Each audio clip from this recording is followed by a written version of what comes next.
대한민국 군 수뇌부가 모두 모인 합동참모본부. 대회의실의 공기는 쇳물처럼 무겁게 가라앉아 있었다. 거대한 마호가니 테이블을 둘러싼 장성들의 어깨 위 계급장이 회의실의 엄숙한 조명 아래 차갑게 빛나고 있었다. 국가의 안보를 책임지는 이들의 얼굴에는 한치의 양보도 없는 팽팽한 긴장감이 서려 있었다. 논의의 중심에는 차세대 전략 무기 체계 도입을 위한 예산 배분 문제가 있었다. 수조 원이 걸린 프로젝트의 향방을 결정하는 자리인 만큼 각 군의 이해관계가 첨예하게 대립하며 보이지 않는 불꽃이 튀었다. 회의는 이미 3시간을 훌쩍 넘기고 있었고 모두의 인내심은 바닥을 드러내고 있었다. 그때 정적을 깨고 나지막하지만 단호한 목소리가 울려 퍼졌다. 이상입니다. 제가 분석한 바에 따르면 현 계획안은 실전 운용 효율성 측면에서 심각한 결함을 내포하고 있습니다. 목소리의 주인은 제7기동군단장 이수연 중장이었다. 그녀는 대한민국 최초의 여성 삼성 장군이자 군단장 자리에 오른 입지전적인 인물이었다. 이수연은 자리에서 일어나 스크린을 가리켰다. 그녀가 제시한 데이터와 분석 자료는 날카로운 비수와 같았다. 군수사령부가 몇 달에 걸쳐 작성한 계획안의 허점을 정확하게 꿰뚫고 있었다. 예산 낭비 요소부터 시작해 실제 전장에서 발생할 수 있는 치명적인 약점까지 조목조목 짚어냈다.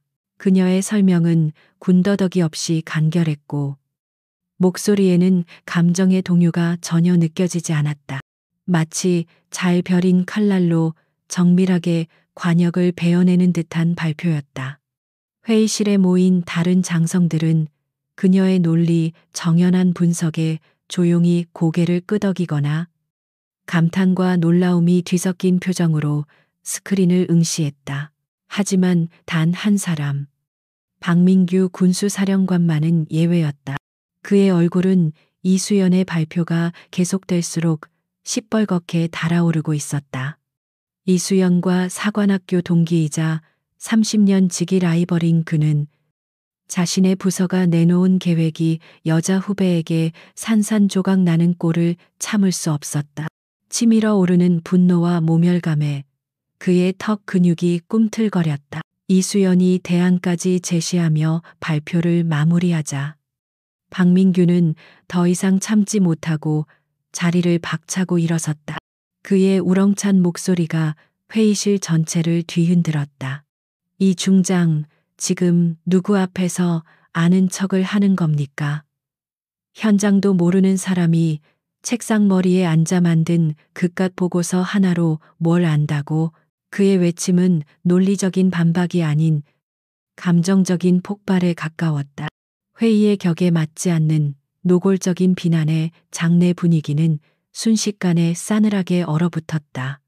합참의장을 비롯한 모든 장성들의 시선이 그에게로 쏠렸다. 하지만 박민규는 아랑곳하지 않고 이수연을 향해 손가락질하며 말을 이었다. 전쟁이 애들 장난인 줄 아시오. 당신처럼 운 좋게 별 단 사람이 뭘 알겠어. 여군 우대 정책이다 뭐다 해서 혜택만 잔뜩 받고 올라온 주제에 그의 입에서 나온 말은 단순한 비판을 넘어선 명백한 인신공격이자 성차별적인 폭언이었다. 그리고 마침내 그의 입에서 넘어서는 안 될 선을 넘는 말이 터져 나왔다. 여자라서 장군 달았지. 운 좋은 줄 알아. 뭘 안다고 나서 그 순간 회의실의 시간은 완전히 멈췄다. 쇳물 같던 공기는 아예 꽁꽁 얼어붙은 강철 덩어리가 된 듯했다. 모든 소음이 사라진 정적 속에서 누군가 마른 침을 삼키는 소리만이 유독 크게 들렸다. 합참의장의 얼굴은 분노로 굳어졌고 다른 장성들은 당혹감에 어쩔 줄 몰라 하며 시선을 피했다. 한 사람의 경력과 명예, 그리고 군 전체의 기강을 송두리째 모독하는 발언이었다. 모두가 이수연의 반응을 살폈다. 그녀가 분노하며 소리치거나 혹은 모욕감에 얼굴을 붉힐 것이라 예상했다. 하지만 그녀의 반응은 모두의 예상을 완벽하게 빗나갔다. 이수연은 그저 미동도 없이 자신의 자리에 앉아 있었다. 그녀의 얼굴에는 어떤 감정도 떠오르지 않았다. 그녀는 마치 태풍의 눈처럼 모든 소란의 중심에서 완벽한 고요함을 유지하고 있었다. 그녀는 아무 말도 하지 않았다. 그저 차갑게 식어버린 눈으로 폭언을 쏟아낸 박민규를 응시할 뿐이었다. 그 눈빛은 분노보다 더 무서운 무언가를 담고 있었다. 그 눈빛은 마치 모든 것을 꿰뚫어 보는 듯했다. 박민규의 추악한 질투심, 그의 비열한 열등감, 그리고 그의 오만함 뒤에 숨겨진 불안감까지. 이수연의 침묵은 그 어떤 고함보다도 더 날카롭게 박민규의 심장을 찔렀다. 그는 자신을 향한 그 서늘한 시선에 저도 모르게 움찔했다. 시간이 얼마나 흘렀을까? 몇 초에 불과했지만 회의실에 있는 모두에게는 영원처럼 느껴지는 시간이었다. 길고 긴 침묵을 깬 것은 이수연이었다. 그녀는 여전히 감정 없는 목소리로, 하지만 회의실의 모든 사람이 들을 수 있을 만큼 또렷하게 말했다. 박민규 중장, 발언 끝났습니까? 그 한마디에 박민규의 기세는 와르르 무너져 내렸다. 그녀는 그의 폭언을 논쟁의 일부로조차 취급하지 않았다. 그저 의미 없는 소음, 빨리 끝나야 할 방해물로 여길 뿐이었다. 그 경멸적인 무관심은 직접적인 욕설보다 훨씬 더 큰 모욕감을 안겨주었다. 박민규는 무어라 더 대꾸하려 했지만 목구멍에 무언가 걸린 듯 말이 나오지 않았다. 결국 굳은 표정으로 모든 것을 지켜보던 합참의장이 무겁게 입을 열었다. 오늘 회의는 여기까지 하지. 군수사령관은 잠시 내 방으로 따라오도록. 그의 목소리에는 노기가 서려 있었다. 회의는 그렇게 허무하게 끝이 났다. 장성들은 약속이라도 한 듯 무거운 침묵 속에서 하나둘 자리에서 일어나 회의실을 빠져나갔다. 아무도 박민규에게 눈길을 주지 않았다. 그는 마치 전염병 환자처럼 외면당했다. 그는 창백해진 얼굴로 망연자실하게 자리에 서 있을 뿐이었다. 반면 이수연은 아무 일도 없었다는 듯 자신의 노트북과 서류를 차분하게 정리했다. 그녀의 움직임에는 한치의 흐트러짐도 없었다. 모든 정리를 마친 그녀는 자리에서 일어나 합참의장을 향해 가볍게 목례를 하고는 곧은 자세로 회의실 문을 향해 걸어갔다. 그녀의 구둣발 소리가 싸늘한 회의실에 또렷하게 울려 퍼졌다. 그 소리는 마치 박민규의 군 경력에 종언을 고하는 장송곡처럼 들렸다. 회의실을 나온 이수연은 복도를 따라 자신의 집무실로 향했다. 복도를 지나는 수많은 장교와 부사관들이 그녀를 향해 경례를 붙였다. 그녀는 기계적으로 답례를 했지만 그녀의 머릿속은 이미 다른 생각으로 가득 차 있었다. 박민규의 얼굴, 그의 경멸에 찬 목소리가 계속해서 맴돌았다. 그것은 단순한 모욕이 아니었다. 지난 30년간 그녀가 피와 땀으로 쌓아 올린 모든 것을 부정하는 폭력이었다. 사관학교 시절부터 이어진 지긋지긋한 악연. 실력으로 정정당당하게 경쟁하는 대신 언제나 비열한 수단과 편견으로 그녀를 깎아내리려 했던 남자. 지금까지는 참고 또 참았다. 군 조직의 화합을 위해, 그리고 더 큰 목표를 위해 개인적인 감정은 억눌러 왔다. 하지만 오늘은 달랐다. 그는 모두가 보는 앞에서 선을 넘었다. 그녀 개인의 명예뿐만 아니라 그녀가 대표하는 모든 여성 군인들의 명예를 짓밟았다. 집무실에 도착한 그녀는 창가에 서서 지는 석양을 바라보았다. 붉게 물든 하늘은 마치 그녀의 심장 속에서 타오르는 분노처럼 보였다. 하지만 그녀의 분노는 뜨겁게 폭발하는 용암이 아니었다. 그것은 모든 것을 얼려버릴 만큼 차갑고 강철도 부술 만큼 단단한 분노였다. 그녀는 책상으로 돌아와 수화기를 들었다. 그리고 익숙한 번호를 눌렀다. 길지 않은 신호음 끝에 반대편에서 절도 있는 목소리가 들려왔다. 네. 소령 김진우입니다. 충성. 국방안보지원사령부 소속의 김진우 소령. 과거 그녀가 안보사에서 근무할 때 가장 아끼고 신뢰했던 부하였다. 이수연은 잠시 숨을 고른 뒤 얼음처럼 차가운 목소리로 말했다. 나 이수연이다. 김소령. 자네에게 맡길 임무가 있다. 그녀의 눈빛이 서늘하게 빛났다. 30년간의 악연을 끝낼 시간이었다. 이것은 개인적인 복수가 아니었다. 썩어 빠진 군의 환부를 도려내는 정의를 위한 대수술의 시작이었다. 김진우 소령과의 통화는 짧게 끝났다. 하지만 수화기를 내려놓은 이수연의 마음속에서는 과거의 기억들이 본물처럼 터져 나오기 시작했다. 30년이라는 기나긴 세월 동안 이어진 박민규와의 지독한 악연. 그 시작은 푸른 제복에 대한 꿈과 열정으로 가득했던 육군사관학교 시절로 거슬러 올라간다. 1990년대의 육군사관학교는 여전히 남성 중심의 문화가 지배적인 곳이었다. 수백 명의 남자 생도들 사이에서 여생도는 손에 꼽을 정도로 적었다. 이수연은 그 소수의 여생도 중 하나였다. 작은 체구와 과묵한 성격 때문에 처음에는 누구의 주목도 받지 못했다. 반면 박민규는 입교 첫날부터 모두의 시선을 한몸에 받는 스타 생도였다. 삼성 장군 출신의 아버지를 둔 덕도 있었지만 스스로도 뛰어난 체력과 리더십을 과시하며 생도들 사이에서 두각을 나타냈다. 그는 언제나 자신만만했고 자신의 앞길에 거칠 것이 없다고 믿었다. 박민규는 이수연을 비롯한 여생도들을 동등한 동료로 인정하지 않았다. 그는 그들을 단지 구색을 맞추기 위해 들어온 존재, 곧 군을 떠나거나 후방으로 빠질 연약한 존재로 취급했다.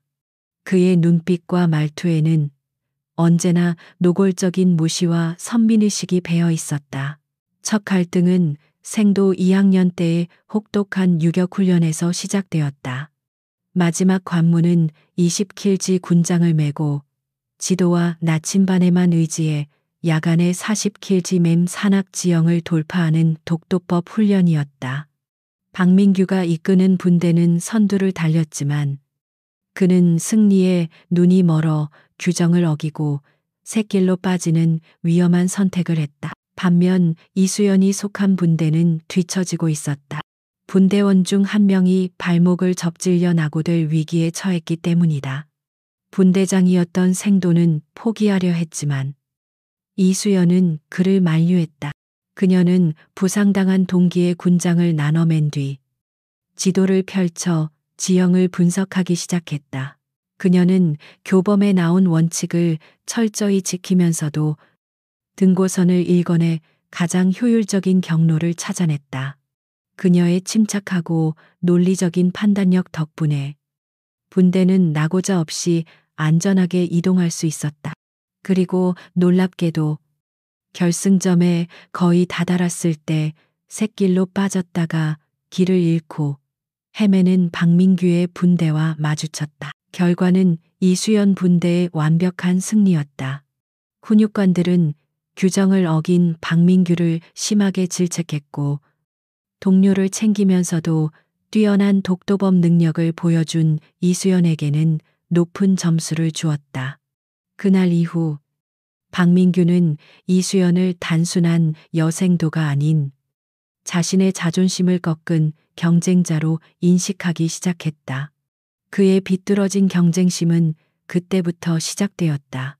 시간이 흘러 대위 시절 진급 심사를 앞두고 둘의 악연은 다시 한번 부딪혔다. 당시 이수연은 최전방 GOP 대대에서 중대장으로 근무하며 탁월한 지휘 능력을 인정받고 있었다.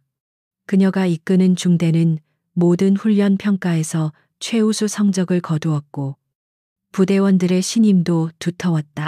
그녀의 소령 진급은 거의 확실시되는 분위기였다.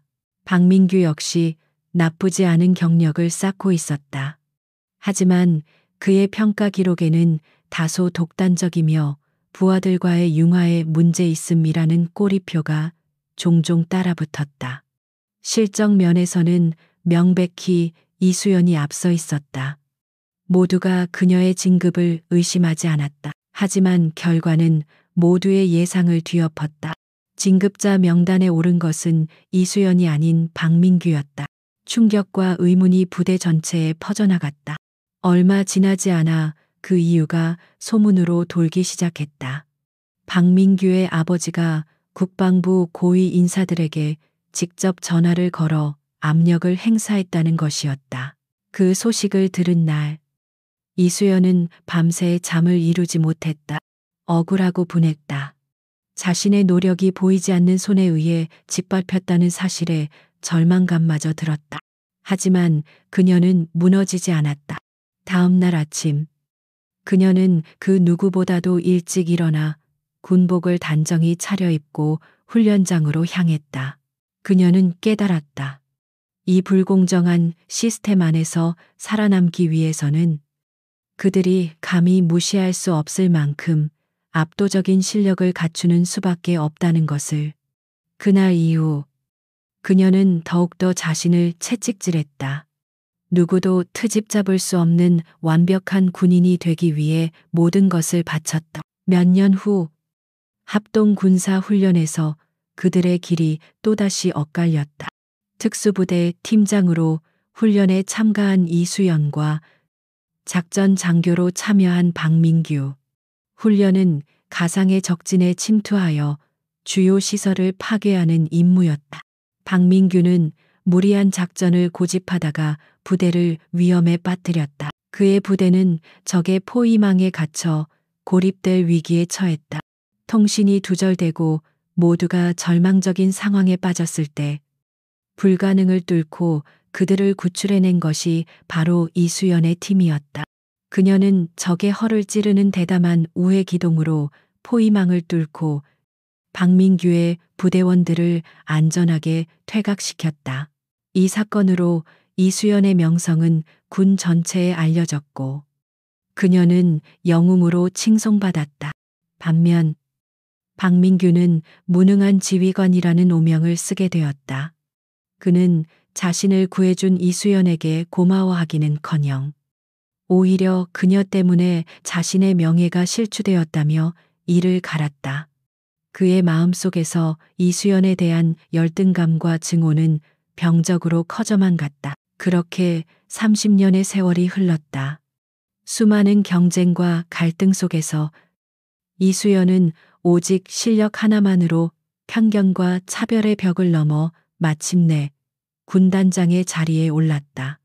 박민규 역시 그의 인맥과 권모술수를 바탕으로 같은 계급까지 올라왔지만 그가 이수연을 바라보는 시선은 30년 전 사관생도 시절과 조금도 달라지지 않았다. 이수연은 길고 긴 회상을 마쳤다. 그녀의 눈빛은 더 이상 과거에 머물러 있지 않았다. 30년 전 부당한 진급 누락에 눈물 흘리던 연약한 대위는 이제 없었다. 그녀의 앞에는 대한민국 육군의 막강한 군단을 지휘하는 강철의 지휘관 이수연 중장만이 존재할 뿐이었다. 그녀는 책상 위에 놓인 한 장의 서류를 집어들었다.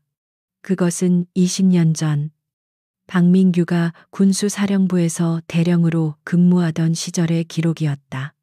오래된 기억의 조각들이 하나둘씩 맞춰지기 시작했다. 당시 군 내부에서 잠시 소문으로 돌다가 조용히 묻혔던 한 부사관의 불명예 전역 사건. 이수연의 입가에 얼음처럼 차가운 미소가 떠올랐다. 30년간 이어진 이 지긋지긋한 싸움을 끝낼 시간이었다. 박민규는 스스로 자신의 무덤을 팠다. 그리고 이제 그녀는 그 무덤의 뚜껑을 덮어줄 생각이었다. 아주 천천히, 그리고 아주 확실하게 차가운 결심이 그녀의 전신을 지배했다. 이수연은 더 이상 망설이지 않았다. 그녀의 손가락이 망설임 없이 다이얼을 눌렀고 귀에 익은 신호음이 짧게 울린 뒤 한 남자의 목소리가 들려왔다.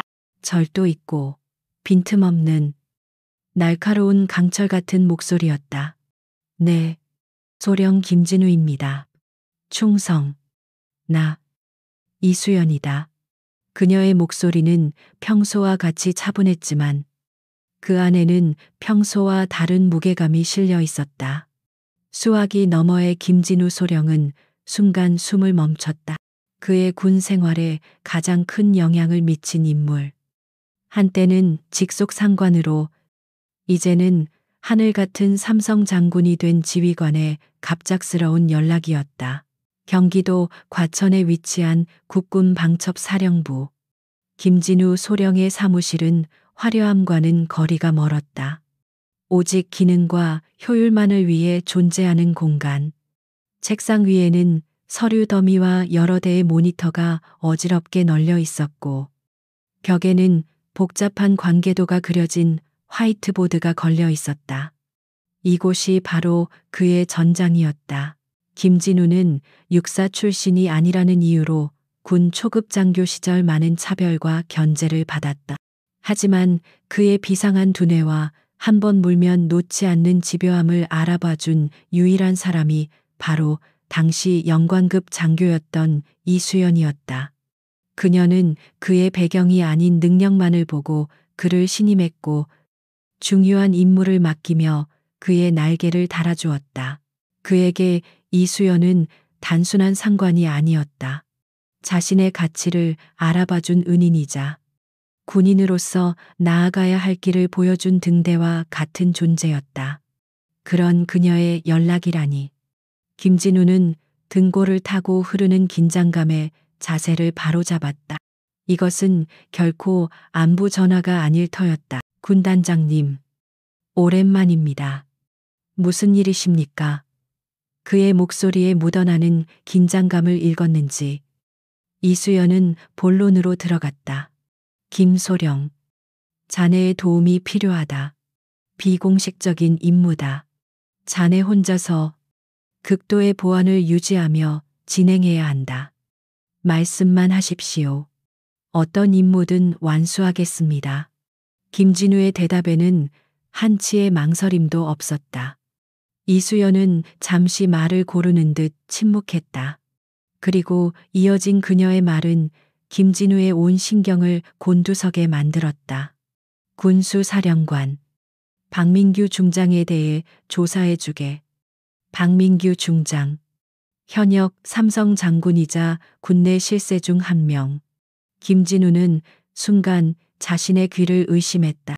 현역 군단장이 다른 군 수뇌부를, 그것도 방첩사를 통해 비밀리에 조사해달라는 요청. 이것은 군 전체를 뒤흔들 수도 있는 위험천만한 일이었다. 보통의 지휘관이라면 상상조차 할 수 없는 명령이었다. 하지만 이수연은 보통의 지휘관이 아니었다. 그녀가 움직였다면 그것은 반드시 그럴 만한 이유가 있기 때문이었다. 그리고 그 이유란 결코 사적인 감정 따위가 아닐 것이라는 걸 김진우는 잘 알고 있었다. 알겠습니다. 어느 부분을 중점적으로 조사하면 되겠습니까? 20년 전 박 중장이 대령 계급으로 군수사령부 구매사업부장으로 재직하던 시절이다. 당시 진행했던 불사조 1무인 정찰기 도입 사업.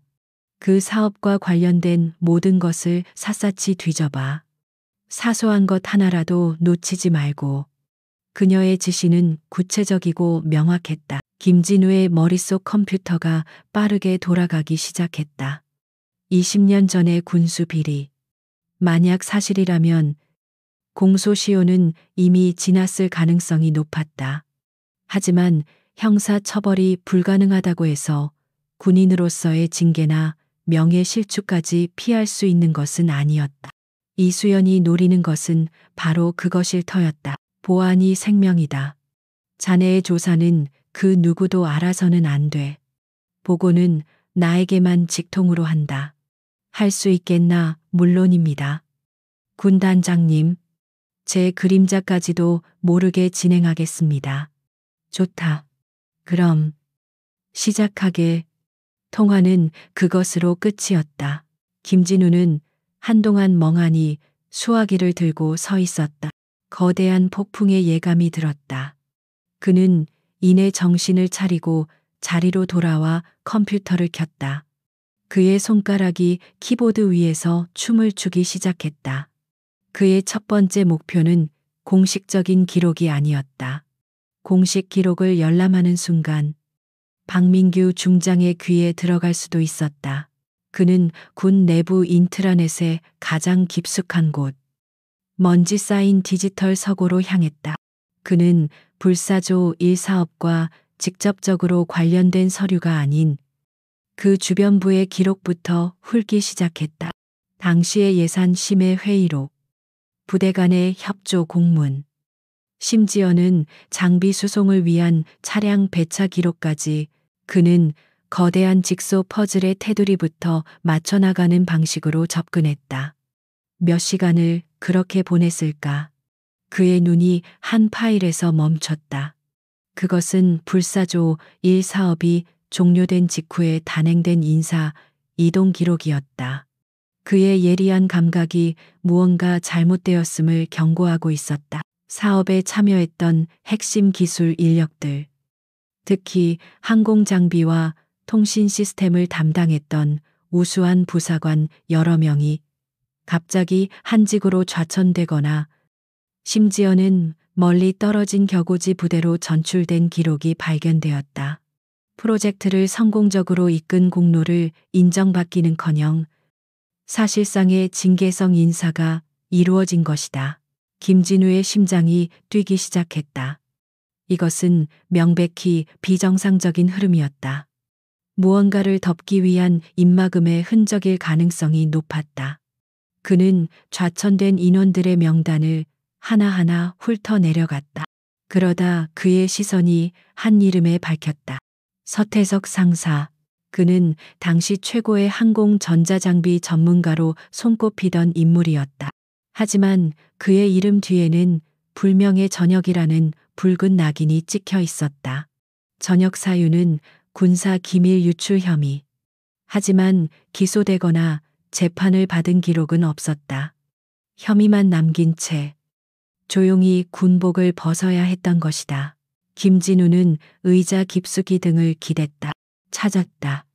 강철 같은 벽을 무너뜨릴 첫 번째 균열. 20년간 굳게 닫혀있던 진실의 문을 열 열쇠. 그는 서태석 상사, 아니 이제는 민간인이 된 서태석 씨의 이름을 종이 위에 붉은 펜으로 크게 동그라미 쳤다. 같은 시각 이수연은 군단장 집무실 창가에 서서 어둠이 내린 연병장을 내려다보고 있었다. 수많은 불빛들이 마치 지상의 별처럼 반짝였다. 그녀는 서두르지 않았다. 30년을 기다렸다. 며칠 혹은 몇 주를 더 기다리지 못할 이유가 없었다. 그녀는 이미 튼튼한 강철 드릴을 손에 쥐어주었다. 이제 그 드릴이 단단한 안반을 뚫고 들어갈 차례였다. 시간은 걸리겠지만 반드시 핵에 도달할 것이라 믿어 의심치 않았다. 박민규가 스스로 쌓아 올린 오만의 성벽이 무너져 내리는 것은 이제 시간 문제일 뿐이었다. 붉은 펜으로 휘갈겨 쓴 서태석이라는 이름은 김진우 소령의 새로운 작전 목표가 되었다. 20년 전 불명예 전역한 한 부사관의 기록. 그것은 거대한 성벽을 무너뜨리기 위한 첫 번째 공성추였다. 그는 즉시 군 기록 보관소의 서태석의 복무 기록과 징계위원회 회의록, 그리고 전역 사유였던 군사 기밀 유출 혐의에 대한 조사 파일 열람을 요청했다. 절차는 최대한 눈에 띄지 않게 다른 수십 개의 자료 요청 사이에 교묘하게 끼워 넣는 방식으로 이루어졌다. 하지만 며칠 뒤 그에게 돌아온 답변은 그의 예상을 반쯤은 맞고 반쯤은 벗어나는 것이었다. 서태석의 개인 복무 기록 카드는 있었지만 가장 중요한 조사 파일은 분실 처리되어 있다는 회신이었다. 분실. 김진우는 코웃음을 쳤다. 대한민국 군대의 기록 보관 시스템에서 특히 군사 기밀 유출이라는 중대 사안에 대한 파일이 그렇게 쉽게 사라질 리가 없었다. 이것은 분실이 아니라 의도적인 제거 혹은 은닉이었다. 박민규가 자신의 흔적을 얼마나 철저하게 지워왔는지 보여주는 첫 번째 증거였다. 예상했던 장애물이었지만 벽은 생각보다 더 높고 단단했다.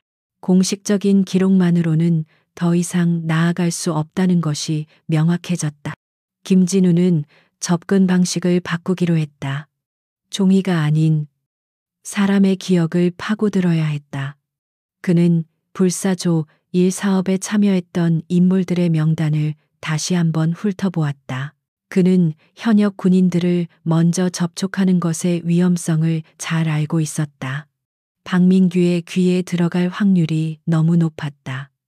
대신 그는 군복을 벗은 예비역들에게 먼저 접근하기로 했다. 군이라는 족쇄에서 벗어난 그들이라면 조금이라도 입을 열 가능성이 있지 않을까 하는 기대감에서였다. 그의 첫 번째 목표는 당시 사업평가위원 중 한 명이었던 예비역 대령 이강석이었다. 그는 현재 강원도 시골 마을에서 작은 과수원을 운영하며 조용한 노후를 보내고 있었다.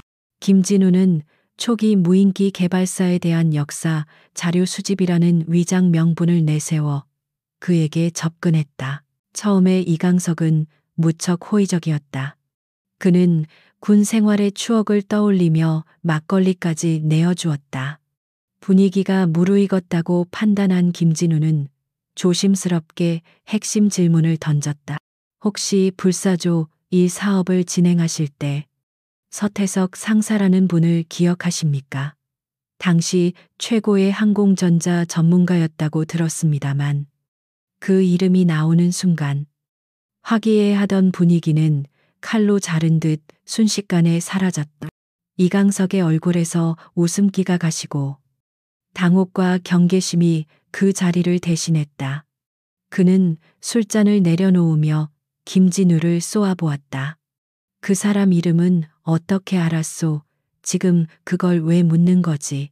김진우는 태연하게 준비해온 답변을 늘어놓았지만 이강석의 굳게 닫힌 마음을 열 수는 없었다.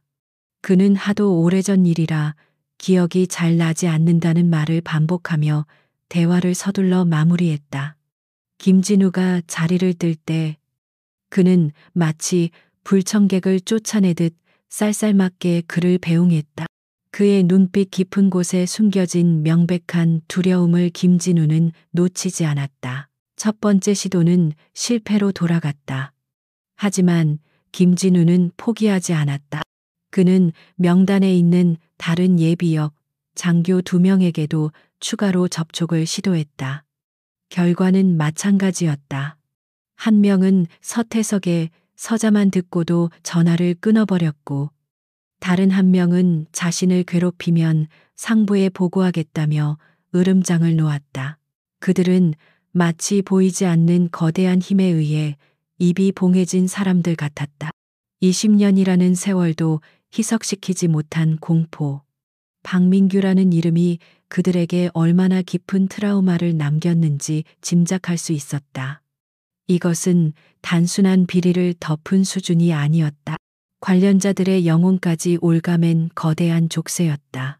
김진우는 자신의 사무실로 돌아와 깊은 고민에 빠졌다. 수사는 완전히 교착 상태에 빠졌다. 섣불리 움직였다가는 타겟인 박민규에게 자신의 존재를 노출시킬 위험만 커질 뿐이었다. 그는 화이트보드에 그려진 관계도를 노려보았다. 장교 라인은 전부 막혔다. 그렇다면 그의 시선이 관계도의 다른 줄기로 향했다. 장교가 아닌 부사관들의 이름이었다. 서태석과 함께 불이익을 당했던 사람들. 그들은 장교들처럼 사건의 전말을 알지는 못할 수도 있다. 하지만 그들은 현장에서 직접 장비를 다루었던 실무자들이었다. 그들은 분명 무언가를 보고 들었을 것이다. 그는 20년 전의 인사 이동 기록을 다시 꺼내 들었다. 서태석과 함께 갑자기 최전방 외딴섬의 통신기지로 전출되었던 최민준 상사. 그는 서태석처럼 불명예 전역을 당하지는 않았지만 그 이후로 계속 한직만을 맴돌다가 몇 년 전 만기 전역했다는 기록이 있었다. 최민준. 김진우는 그 이름에 희망을 걸어보기로 했다. 장교들보다 잃을 것이 적다고 생각할 수도 있고 20년간 억눌려왔던 억울함이 조금이라도 남아있을지 모른다. 이것이 마지막 남은 동아줄일지도 몰랐다. 그는 최민준의 제대 후 행적을 추적하기 시작했다. 수사는 더디고 답답하게 흘러갔다. 거대한 침묵의 벽 앞에서 그는 마치 맨손으로 암벽을 오르는 기분이었다. 손톱이 부서지고 손바닥이 찢겨나가는 고통. 그는 자신의 무력함에 잠시 좌절감을 느꼈다. 이대로라면 이수연 군단장의 기대를 저버리게 될지도 모른다. 그날 밤 그는 고심 끝에 이수연에게 짧은 암호 메시지를 보냈다. 보안 메신저를 통해 전송된 메시지는 단 한 줄이었다. 안반이 예상보다 두껍습니다. 드릴 날을 교체해야 할 것 같습니다. 수사가 난관에 부딪혔으며 새로운 접근법이 필요하다는 보고였다. 메시지를 보낸 뒤 김진우는 창밖의 어두운 도시를 내려다보았다. 수많은 불빛 속 어디에선가 20년의 비밀을 간직한 채 살아가는 사람들이 있을 터였다. 그는 결코 포기하지 않을 것이다. 방첩사 요원의 별명은 독사다. 한번 물면 상대의 숨이 끊어질 때까지 절대 놓아주지 않는다. 이제 그는 새로운 동리를 갈고 있었다. 합참 회의실에서의 치욕은 박민규의 자존심에 깊은 상처를 남겼다. 그는 자신의 군수사령관 집무실에 돌아와서도 분을 사귀지 못했다. 최고급 가죽 의자에 몸을 파묻은 채 그는 이수연의 마지막 그 차가운 눈빛을 떠올렸다. 그것은 경멸이나 분노가 아닌 무언가를 결심한 자의 서늘한 의지였다. 하지만 오만함은 그의 이성을 마비시켰다.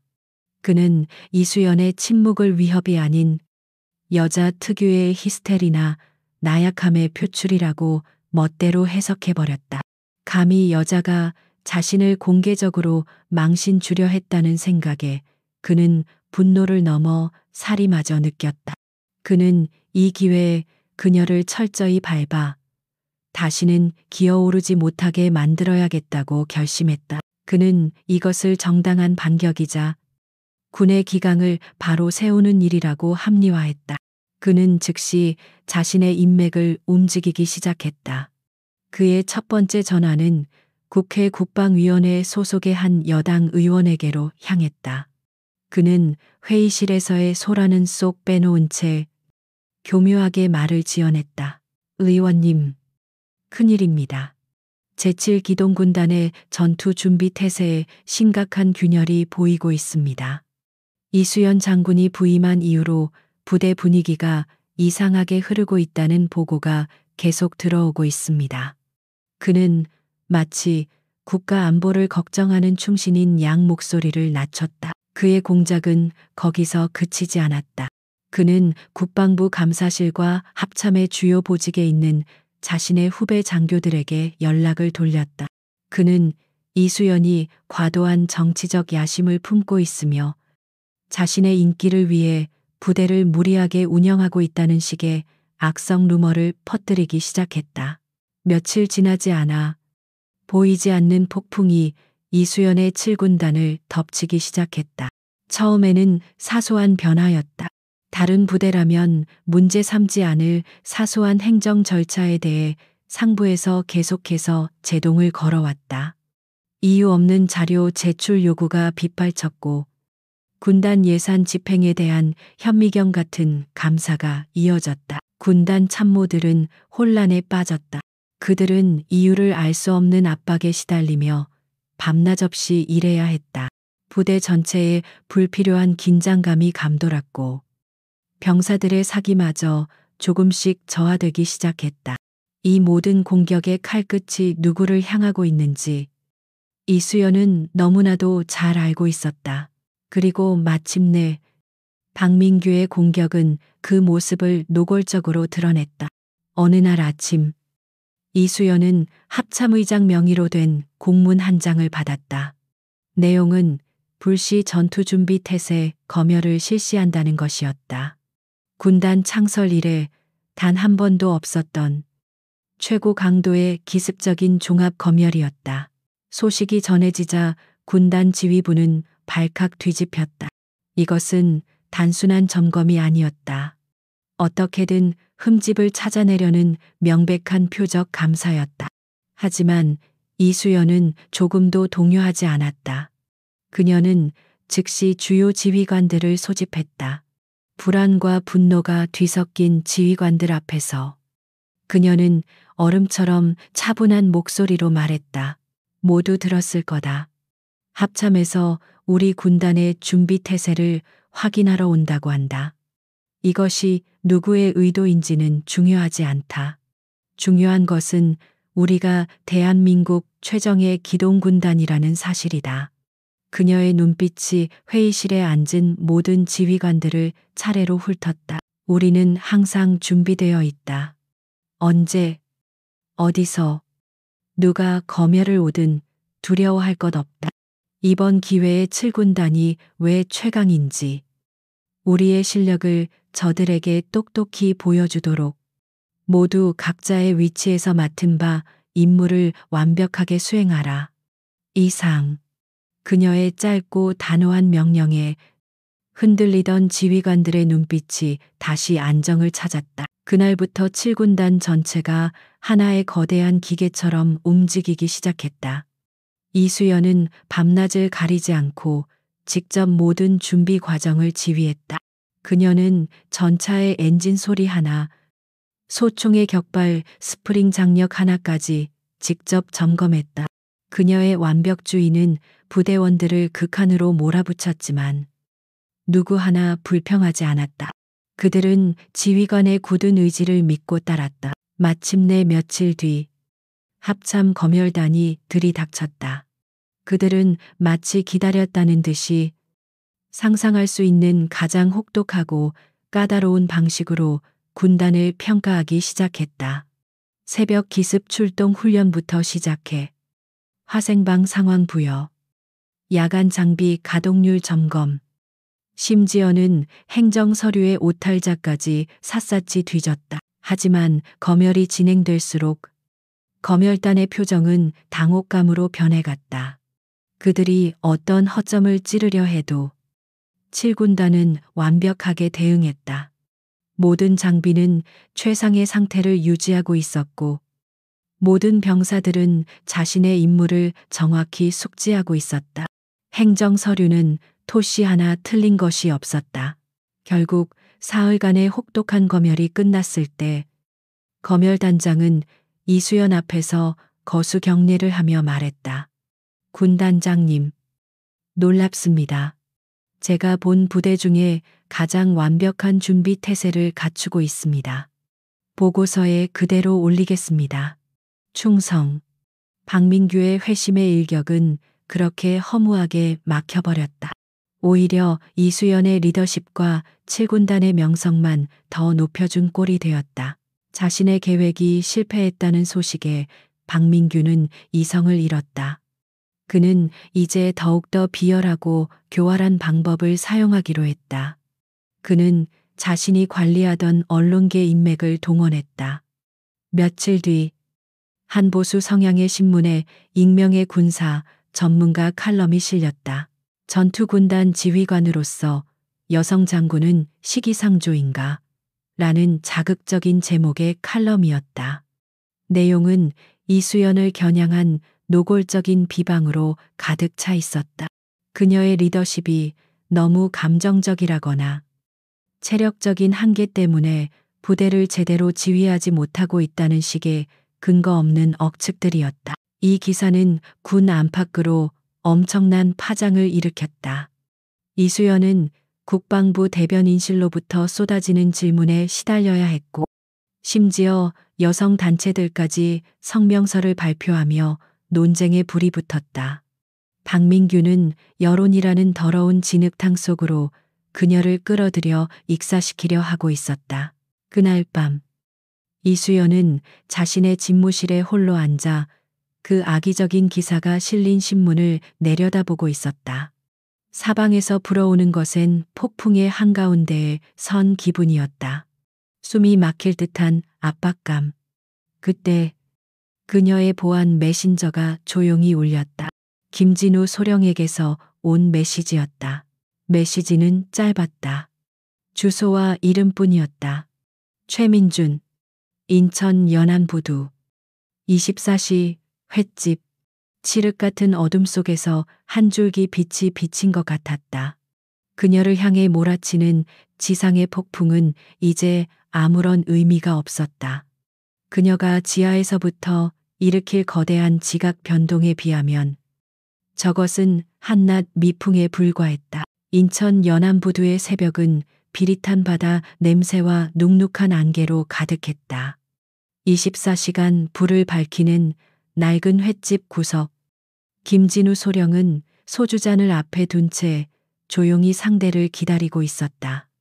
약속 시간이 30분이나 지났지만 그는 초조해하지 않았다.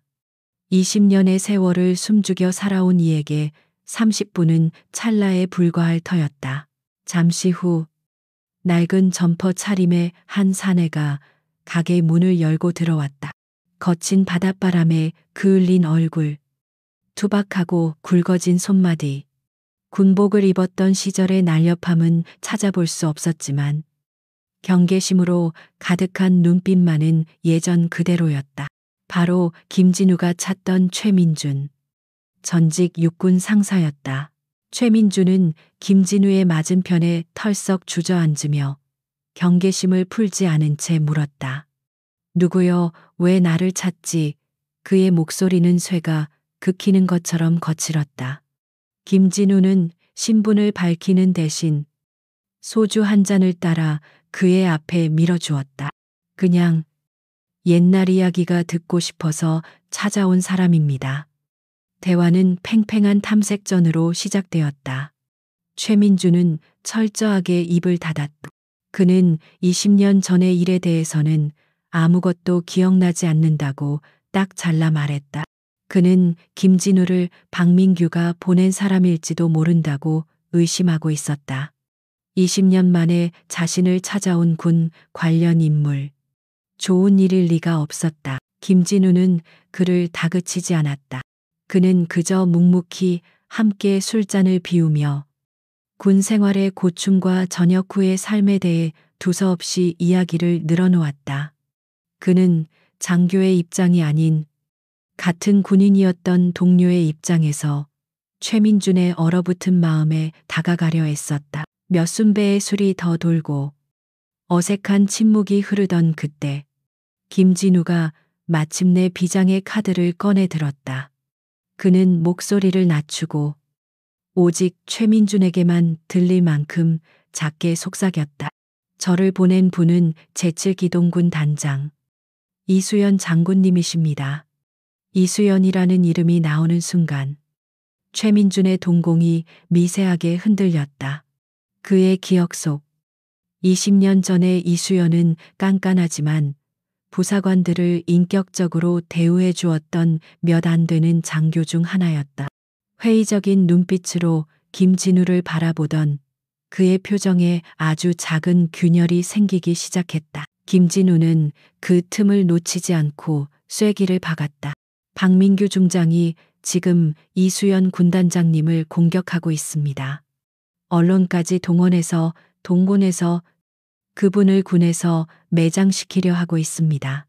그는 이것이 과거를 파헤치기 위한 조사가 아니라 현재 진행 중인 부당한 공격에 맞서기 위한 싸움임을 분명히 했다.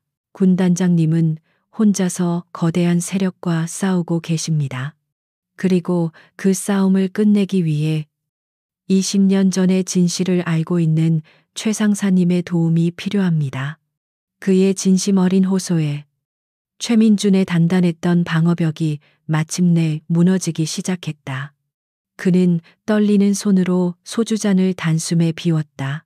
길고 긴 한숨과 함께 20년간 그의 가슴 속에 응어리져 있던 진실이 터져 나오기 시작했다. 그 인간. 박민규. 그 인간은 악마요. 그의 목소리는 분노와 회한으로 가늘게 떨리고 있었다. 나와 내 가장 친한 친구의 인생을 송두리째 망가뜨렸소. 최민준의 이야기는 충격적이었다. 당시 불사조 1사업의 핵심 기술자는 그와 그의 동기였던 서태석 상사였다. 그들은 테스트 과정에서 납품된 무인 정찰기의 성능이 재원과 현저히 다르다는 사실을 발견했다. 데이터 링크는 수시로 끊겼고 핵심 부품인 광학 센서는 명백한 중고 재생품이었다. 원칙주의자였던 서태석 상사는 이 사실을 묵과할 수 없었다. 그는 밤을 새워 기술적 결함을 조목조목 분석한 보고서를 작성했고 사업 책임자였던 박민규 대령에게 직접 제출했다.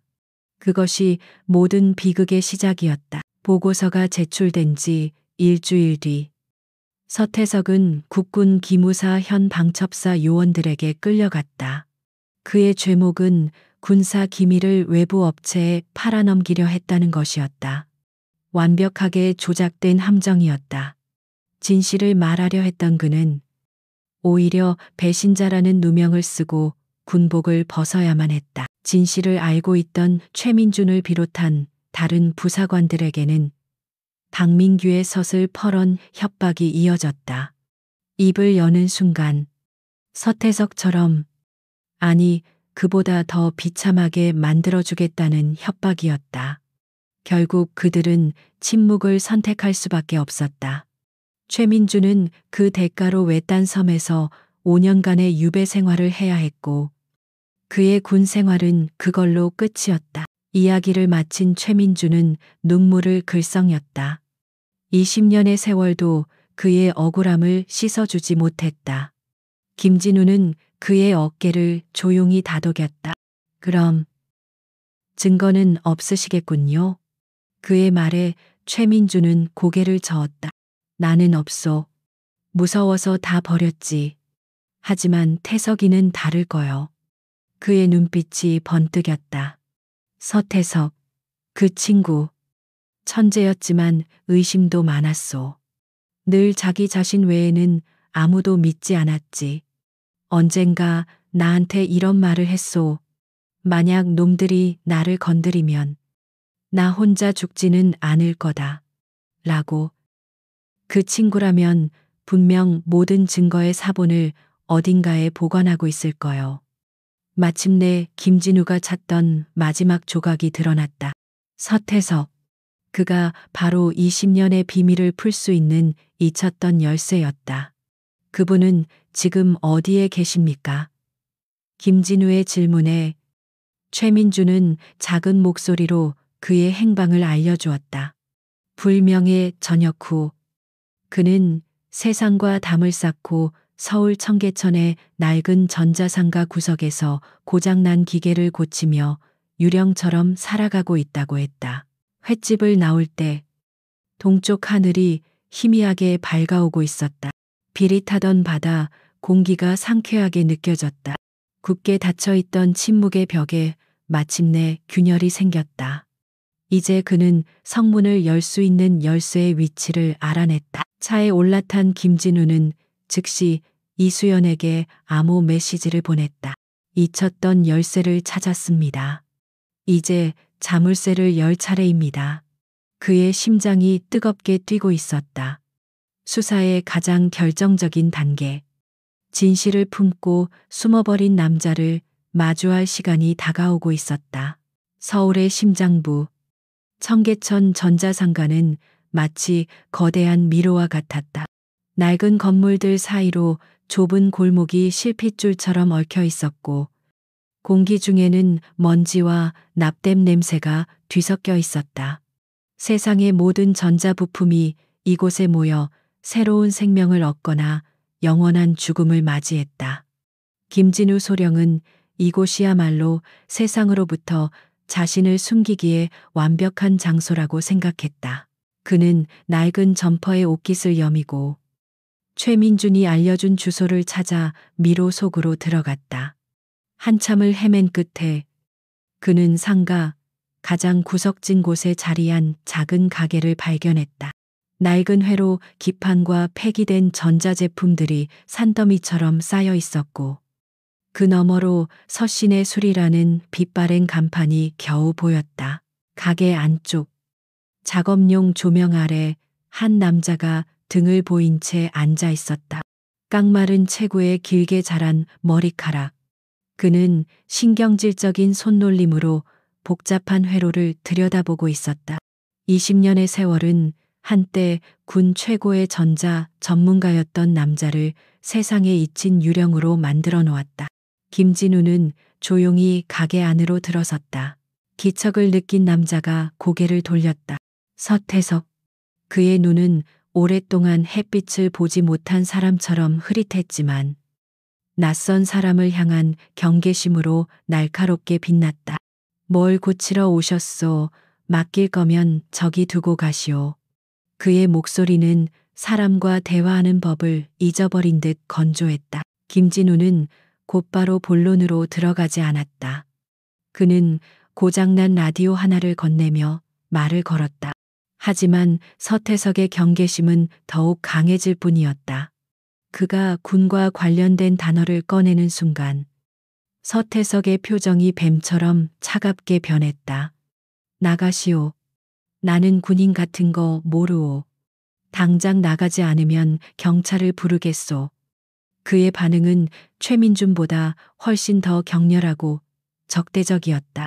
김진우는 그가 겪었을 고통의 깊이를 짐작할 수 있었다. 설득은 통하지 않을 터였다. 그는 다른 방법을 써야만 했다. 김진우는 품 안에서 자신의 방첩사 신분증을 꺼내 작업대 위에 올려놓았다. 김진우는 품 안에서 각스의 귀마리 털어서 올게 각서 수이로이. 저는 박민규의 사람이 아닙니다. 서태석은 신분증을 경멸적으로 흘끗 보고는 코웃음을 쳤다. 군인이 다 똑같은 군인이지. 그의 불신은 뿌리가 깊었다. 김진우는 마지막 카드를 꺼냈다. 그는 보안 처리된 태블릿 PC를 꺼내 서태석 앞에 놓았다. 그리고 영상을 재생했다. 화면에는 군단장 집무실에 앉아 있는 이수연 중장의 모습이 나타났다. 그녀는 카메라를 정면으로 응시하고 있었다. 그녀의 목소리는 조용했지만 그 어떤 외침보다도 강력한 힘을 담고 있었다. 서태석 상사. 나 이수연 장군이다. 나는 당신의 군 복무를 기억하고 있다. 서태석의 눈이 놀라움으로 커졌다. 그는 20년 전에 젊은 여군 장교를 기억해냈다. 부사관들을 존중해 주었던 몇 안 되는 장교. 이수연은 말을 이었다. 20년 전 당신에게 부당한 일이 있었다. 나는 그것을 바로잡으려 한다. 김진우 소령은 나의 모든 권한을 위임받아 움직이고 있다. 진실을 밝히는 것은 무너진 군의 명예를 바로 세우는 일이다. 당신의 안전은 내가 내 이름을 걸고 보장하겠다. 영상은 짧았다. 하지만 그 파급력은 엄청났다. 20년간 그를 짓눌러왔던 불신과 공포의 두 개 거대한 균열이 생겼다. 장군의 약속. 그것은 한 줄기 빛처럼 그의 어두운 세상 속으로 파고들었다. 서태석의 굳게 닫혔던 입술이 마침내 아주 천천히 열렸다. 그의 입에서 터져 나온 이야기는 최민준의 증언보다 훨씬 더 상세하고 끔찍했다. 그는 불사조 일의 기술적 결함을 조목조목 설명했다. 박민규가 어떻게 납품업체와 결탁하여 군수품의 재원을 속이고 차액을 빼돌렸는지에 대한 정황까지 정확하게 짚어냈다. 그리고 그는 마침내 그날의 일을 털어놓았다. 보고서를 들고 박민규 대령을 찾아갔던 날, 박민규는 회유와 협박을 번갈아가며 그를 압박했다. 서태석은 그때 무언가 잘못되고 있음을 직감하고 만약을 위해 주머니 속 소형 녹음기의 스위치를 켰었다. 그의 치밀함이 스스로를 구원할 기회를 만든 것이었다. 모든 이야기를 쏟아낸 서태석은 자리에서 일어났다. 그는 가게 뒤편의 비좁은 창고로 향했다. 그는 낡은 공구함들로 가려진 벽의 한 부분을 뜯어냈다. 벽 안쪽의 비밀 공간에서 그는 먼지 쌓인 작은 내화금고를 꺼냈다. 떨리는 손으로 다이얼을 돌리자 둔탁한 소리와 함께 금고 문이 열렸다. 금고 안에는 비닐로 밀봉된 서류 뭉치와 작은 마이크로 카세트 테이프 하나가 들어있었다. 서태석은 그것들을 꺼내 김진우 앞에 작업대에 올려놓았다. 이것이 박민규가 불태웠다고 말했던 보고서 원본이요. 그리고 이것은 그의 목소리요. 김진우는 경건한 손길로 증거물들을 집어들었다. 20년의 세월을 뛰어넘어 마침내 진실이 그의 손안에 들어온 순간이었다. 이것만 있다면 박민규의 모든 것을 앗아갈 수 있었다. 그는 삼성 장군의 군복뿐만 아니라 그의 남은 인생까지도 송두리째 파괴할 수 있는 강력한 무기였다. 김진우가 감사의 인사를 하고 돌아서려 할 때 서태석이 그의 팔을 붙잡았다. 그의 눈에는 눈물이 고여 있었다. 소령님, 제발 그 인간을 파멸시켜 주시오. 그 인간 때문에 인생을 망친 우리 모두를 위해서. 김진우는 말없이 그의 눈을 바라보며 강하게 고개를 끄덕였다. 청계천의 미로를 빠져나온 김진우는 눈부신 햇살에 잠시 눈을 찡그렸다. 어둠 속에서 찾아낸 진실이 마침내 세상의 빛을 보게 될 터였다. 그의 손에 들린 작은 테이프와 낡은 보고서는 그 어떤 최첨단 무기보다도 무겁게 느껴졌다. 그는 즉시 이수연에게 마지막 보고를 올렸다. 목표를 확보했습니다. 작전의 다음 단계를 지시해 주십시오. 김진우 소령으로부터 결정적인 증거를 확보했다는 보고를 받은 이수연은 즉시 다음 단계에 착수했다. 하지만 그녀는 박민규를 개인적으로 고발하는 어리석은 방식을 택하지 않았다. 그것은 진흙탕 싸움으로 번질 뿐이며 그가 교묘하게 법망을 빠져나갈 빌미를 줄 수도 있었다. 그녀가 계획한 것은 아무도 예상치 못한 거대하고 완전한 무대였다. 그녀는 육군 참모총장에게 직접 면담을 신청했다. 그리고 군수 조달 체계의 투명성 개선을 위한 특별 청문회 개최를 정식으로 건의했다. 명분은 완벽했다. 최근 박민규가 일으킨 언론 플레이와 군 내부의 뒤숭숭한 분위기를 잠재우고 군의 청렴성을 대내외에 과시할 필요가 있다는 것이었다. 참모총장은 그녀의 건의를 받아들였다. 청문회 소집 공문이 전군에 하달되었다. 청문회에는 육군의 주요 지휘관들이 모두 참석하도록 되어 있었다. 당연히 현직 군수사령관인 박민규 중장 역시 주요 참고인 겸 전문가 자격으로 참석자 명단에 포함되었다. 박민규는 이 소식을 듣고 쾌재를 불렀다. 그는 이것이 이수연이 자신에게 백기를 든 것이라고 착각했다. 최근 자신의 공세에 못 이겨 그녀가 원론적인 주제로 관심을 돌리려 한다고 판단한 것이다. 그는 이번 청문회가 자신의 전문성을 과시하고 군수 분야에서 자신의 입지를 확고히 다질 절호의 기회라고 여겼다. 청문회 당일 충남 계룡대의 육군본부 대회의실은 수십 명의 장성들이 뿜어내는 위압감으로 가득 찼다. 박민규는 의기양양한 모습으로 회의실에 들어섰다. 그는 다른 장성들과 일일이 악수를 나누며 자신의 건재함을 과시했다. 그의 눈에 저만치 떨어져 앉아있는 이수연의 모습이 들어왔다. 그녀는 평소처럼 미동도 없이 조용히 앉아 있었다. 그는 그 모습을 보고 꼴 좋다며 속으로 비웃었다. 청문회는 예상대로 지루하게 시작되었다. 여러 장성들이 나와 조달 절차의 문제점, 행정 간소화 방안 같은 원론적인 이야기들을 늘어놓았다. 박민규는 전문가 행세를 하며 다른 사람의 발표에 사사건건 끼어들었다. 그의 오만한 목소리가 회의실을 수시로 울렸고 그는 그 상황을 즐기고 있었다. 몇 시간이 흘렀을까? 마침내 청문회 의장이 마지막 발표자를 호명했다. 다음은 제7 기동군 단장 이수연 중장께서 미래 국방 환경 대비 조달 체계 혁신 방안에 대해 발표하시겠습니다. 이수연이 조용히 자리에서 일어나 연단으로 향했다.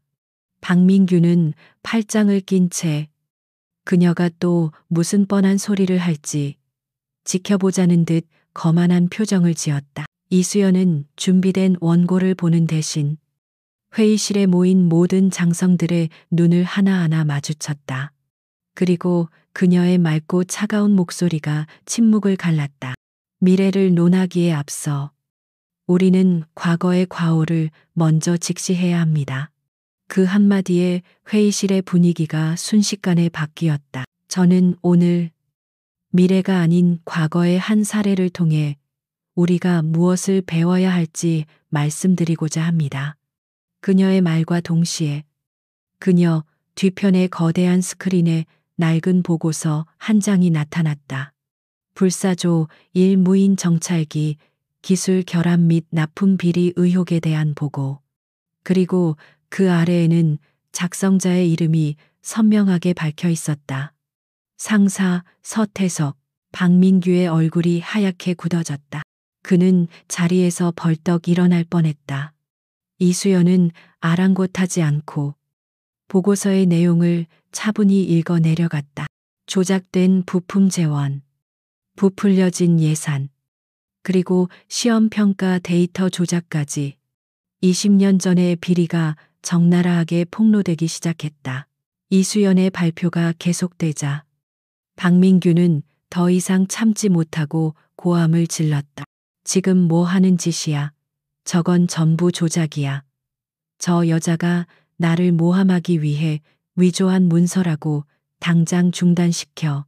그의 격렬한 반응에 회의장은 술렁였다. 하지만 이수연은 눈 하나 깜짝하지 않았다. 그녀는 박민규를 차갑게 응시하며 말했다. 위조된 문서라고 하셨습니까? 좋습니다. 그렇다면 이 목소리도 위조된 것인지 한번 들어보시지요. 그녀가 음향 담당 병사에게 눈짓을 했다. 잠시 후 회의실의 최고급 스피커를 통해 20년 전의 목소리가 생생하게 울려 퍼졌다. 주제 파악도 못하는 버러지 같은 놈. 내까짓 기술 부사관 하나 군복 벗기는 거. 일도 아니야. 조용히 입 다물고 시키는 대로 해. 이게 내가 너한테 베푸는 마지막 온정인 줄 알아. 그것은 의심할 여지 없는 20년 더 젊었을 때의 박민규 자신의 목소리였다. 거만하고 잔인하고 폭력적인. 회의실은 완전한 충격과 정적에 휩싸였다. 모든 장성들의 시선이 경악과 혐오로 물들어 박민규에게로 향했다. 박민규는 온몸에 피가 빠져나가는 듯한 감각에 휘청거렸다. 그는 의자에 주저앉으며 횡설수설했다. 아니다. 저건 내가 아니야. 함정이다. 저 여자가 파놓은 함정이야. 그의 변명은 그 누구의 귀에도 들리지 않았다. 그때 이수연이 결정타를 날렸다. 목소리의 주인이 아니라면 이 보고서를 직접 작성했던 분을 모시고 직접 확인해 보겠습니다. 그녀의 말이 끝나기가 무섭게 회의실에 육중한 문이 열렸다. 김진우 소령이 말쑥한 정장 차림의 한 남자를 호위하며 안으로 들어섰다. 남자는 약간 다리를 저는 듯 했지만 그 누구보다도 꼿꼿한 자세로 연단 앞으로 걸어 나왔다. 그는 마이크를 잡고 회의실 전체를 둘러보며 또렷한 목소리로 말했다. 제 이름은 서태석입니다. 20년 전 저 보고서를 작성했고 방금 여러분이 들으신 저 목소리의 주인에게 제 군 생활과 인생을 송두리째 빼앗겼습니다. 모든 것이 끝났다. 완벽한 체크메이트였다. 청문회 의장을 맡았던 대장이 자리에서 일어났다. 그의 얼굴은 분노로 붉게 상기되어 있었다. 그는 박민규를 쳐다보지도 않은 채 회의실 벽 쪽에 대기하고 있던 군 검찰단 수사관들을 향해 턱짓을 했다. 그들의 움직임이 시작되었다. 완벽한 덫이 닫혔고 정의의 심판이 막 시작되고 있었다. 군 검찰단 수사관들이 다가오자 박민규는 무너진 정신을 간신히 추슬러 마지막 발악을 시작했다. 그는 자신의 삼성 장군 계급이 마지막 남은 방패라도 되는 양 목에 핏대를 세우며 고함을 질렀다. 내 몸에 손대지 마. 내가 누군지 알고 이러는 거야. 나는 대한민국 육군의 중장 박민규다. 하지만 그의 권위는 이미 휴지 조각이 된 지 오래였다. 수사관들은 차가운 눈빛으로 그를 내려다볼 뿐이었다. 선임 수사관이 그의 눈앞에 서류 한 장을 펼쳐 보였다. 차디찬 목소리가 회의실에 울렸다. 박민규 중장. 귀관을 직권남용 및 군무이탈 등 군형법 위반 혐의로 현 시간부로 체포합니다. 체포라는 단어가 그의 귓가에 비수처럼 꽂혔다. 그는 필사적으로 저항했다. 이거나 그의 추한 몸부림은 회의실에 남아있던 모든 장성들의 눈살을 찌푸리게 만들었다. 불과 1시간 전까지만 해도 그의 앞에서 설설 기던 동료와 후배들은 이제 경멸과 공포가 뒤섞인 눈으로 그를 외면했다. 그는 완벽하게 고립되었다. 아무도 자신을 도와주지 않는다는 절대적인 절망감. 그리고 자신의 모든 것이 끝났다는 끔찍한 깨달음. 그 순간 그의 내면에서 무언가 툭 하고 끊어지는 소리가 났다. 그의 이성은 완전히 산산조각 났다. 그는 갑자기 짐승 같은 괴성을 질렀다. 그리고 그는 미친 사람처럼 자신의 군복을 뜯어내기 시작했다. 평생을 바쳐 쟁취했던 어깨 위의 삼성 장군 계급장. 그는 그것을 손톱으로 후벼 파 뜯어냈다. 가슴에 주렁주렁 달려있던 그의 허영심을 채워주던 훈장들도 마찬가지였다. 그는 자신의 명예와 자부심의 상징이었던 모든 것을 스스로 부정하고 파괴했다. 그는 피투성이가 된 손으로 군복 상의를 벗어 던졌다. 수십 년간 그의 몸의 일부와도 같았던 군복은 먼지 쌓인 회의실 바닥에 구겨진 걸레처럼 나뒹굴었다. 그리고 마침내 오만하고 잔인했던 장군의 모습은 온데간데 없이 사라졌다. 그는 바닥에 주저앉아 두 손으로 얼굴을 감쌌다. 그의 어깨가 어린아이처럼 들썩이기 시작했다.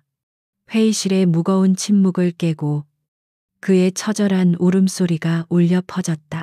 30년의 경쟁심, 20년의 죄악, 그리고 한순간에 모든 것을 잃어버린 한 남자의 비참한 오열이었다. 제목에 담긴 마지막 장면이 완성되는 순간이었다. 이수연은 그 모든 광경을 아무런 표정 없이 지켜보고 있었다. 그녀의 눈에는 승리감도 동정심도 없었다. 모든 것이 있어야 할 제자리로 돌아갔을 뿐이라는 듯 담담한 눈빛이었다. 그녀는 연단에서 내려와 굳은 표정으로 서 있는 서태석에게 다가갔다. 그리고 아무 말 없이 그의 어깨를 두어 번 두드려 주었다. 그것으로 충분했다. 20년의 세월을 뛰어넘은 위로와 감사, 그리고 존경이 담긴 행동이었다. 그녀는 더 이상 그곳에 머물지 않았다. 곧 들이닥칠 언론과 카메라 세례는 그녀의 몫이 아니었다. 그녀는 자신의 임무가 끝났음을 직감했다. 이수연은 조용히 회의실을 빠져나갔다. 그녀가 사라진 뒤 회의실은 아수라장이 되었다. 박민규가 수사관들에게 끌려나가는 모습, 넋이 나간 장성들의 표정, 그리고 뒤늦게 들이닥친 기자들의 플래시 세례.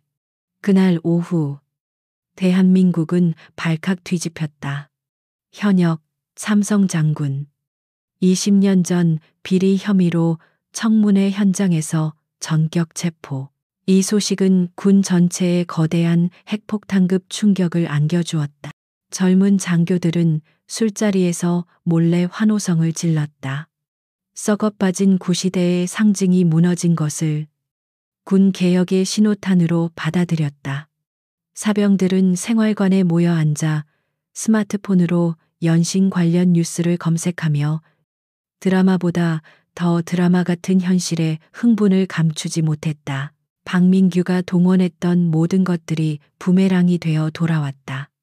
이수연을 비방하는 칼럼을 실었던 신문사는 다음 날 일면에 대국민 사과문을 게재해야 했다.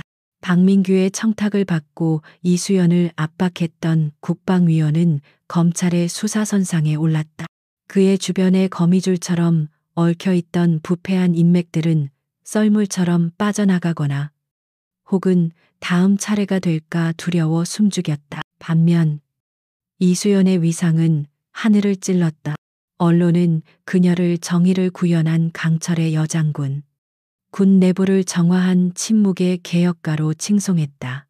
하지만 그녀는 쏟아지는 인터뷰 요청을 모두 거절하고 자신의 자리인 7군단으로 묵묵히 복귀했다.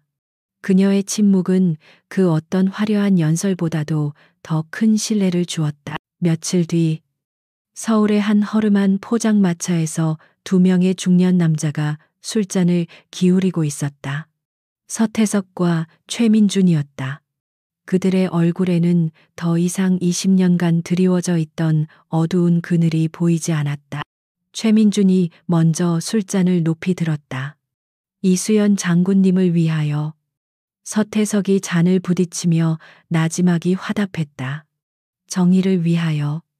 그들의 잔 위로 서울의 밤하늘이 유난히 맑게 빛나고 있었다. 거짓으로 쌓아 올린 거대한 우상은 마침내 무너져 내렸고 그 우상의 그늘 아래서 신음하던 영혼들은 비로소 자유를 찾았다. 군은 아픈 환부를 도려냈고 새로운 시대를 맞이할 준비를 하고 있었다.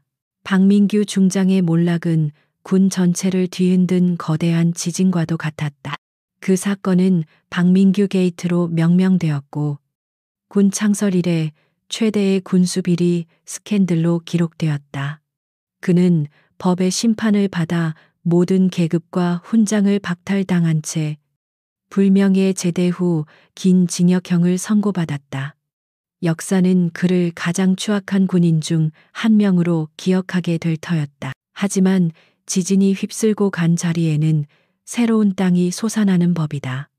국방부는 대대적인 개혁에 착수했다. 군수 조달 시스템 전체를 원전부터 재검토하는 범정부 태스크포스가 꾸려졌고 이 개혁 프로젝트에는 이수연의 별명이었던 강철 독사에서 이름을 딴 강철 방패 프로젝트라는 이름이 붙여졌다. 투명성과 책임성, 이 두 단어는 군의 새로운 슬로건이 되었다. 박민규의 그늘 아래서 기생하던 수많은 부패한 인물들이 조용히 군복을 벗어야 했다. 20년간 썩어 들어가던 환부가 마침내 도련해졌고 그는 고통스러운 수술 끝에 새로운 살이 돋아날 기회를 얻었다. 몇 달 뒤 경기도 포천의 광활한 승진 훈련장. 대한민국 육군의 심장. 제7기동군단의 대규모 실기동 훈련이 한창이었다. K 흑표 전차 수십 대가 굉음을 내며 대지를 질주했고 K9 자주포들이 일제히 불을 뿜으며 가상의 적진을 초토화시켰다. 하늘에서는 수리온 헬기들이 먼지 바람을 일으키며 병력을 실어 날랐다. 야전지휘 통제 차량 안. 이수연은 수십 개의 모니터를 통해 전장의 모든 상황을 한눈에 꿰뚫어 보고 있었다. 그녀의 존재감은 폭풍의 눈처럼 소란스러운 전장의 중심에서 고요하지만 강력한 통제력을 발휘했다. 그녀의 입에서 나오는 명령은 짧고 간결했지만 거대한 군단을 일사불란하게 움직이게 만들었다. 훈련에 참가한 병사들의 모습에서 한 가지 눈에 띄는 변화가 있었다. 그들은 모두 최신형 통신 장비가 탑재된 신형 방탄 헬멧과 가벼우면서도 방호력이 뛰어난 신형 전투 조끼를 착용하고 있었다. 박민규 게이트 이후 강철 방패 프로젝트를 통해 최우선적으로 교체된 장비들이었다. 이것은 그녀가 일으킨 변화의 가장 실질적인 결과물이었다. 그때 젊은 대위 한 명이 지휘 차량으로 들어와 맵 브리핑을 시작했다. 그녀는 군단 예하의 한 기갑 중대를 지휘하는 중대장이었다. 앳된 얼굴이었지만 그녀의 보고는 당차고 막힘이 없었다. 그녀는 이수연을 바라보는 자신의 눈빛에 담긴 존경과 경외심을 숨기지 않았다. 이수연은 보고를 들으며 날카로운 질문을 던지는 한편 그녀의 작전 계획에 대한 조언도 아끼지 않았다. 그것은 단순한 상급자의 지시가 아닌 선배 군인이 후배에게 전하는 애정 어린 가르침이었다. 젊은 여군 대위의 눈이 반짝였다. 그녀는 자신의 롤모델과 함께 전장을 지휘하고 있는 것이었다. 그 풍경이야말로 이수연이 진정으로 원했던 변화였다. 이제 군에서 여성 지휘관의 존재는 더 이상 특별하거나 어색한 일이 아니었다. 성별이 아닌 오직 능력과 실력만이 지휘관의 자격을 증명하는 시대. 박민규로 대표되던 낡은 편견의 시대는 그렇게 저물어가고 있었다. 훈련은 대성공으로 끝났다. 해질, 역. 이수연은 훈련장이 내려다 보이는 작은 언덕에 섰다. 포연의 냄새와 흙먼지가 바람에 섞여 날아왔다. 그녀의 마음속에는 승리의 쾌감이나 복수의 만족감 대신 묵직한 책임감이 자리하고 있었다. 그녀는 명예를 회복하고 이제는 국방부 조달 개혁위원회의 특별 자문위원으로 활동하고 있는 서태석 씨를 떠올렸다. 그리고 새로운 장비를 지급받고 환호하던 젊은 병사들의 얼굴을 떠올렸다. 그녀는 지켜낸 것이다. 군의 명예를. 그리고 무엇보다 자신의 부하들의 생명을. 30년간 이어진 지독했던 경쟁은 끝이 났다. 하지만 그 끝은 요란한 폭발이 아니었다. 그것은 모든 것이 제자리를 찾은 뒤에 찾아오는 고요한 평화, 그리고 새로운 시대의 시작을 알리는 장엄한 여명과도 같았다.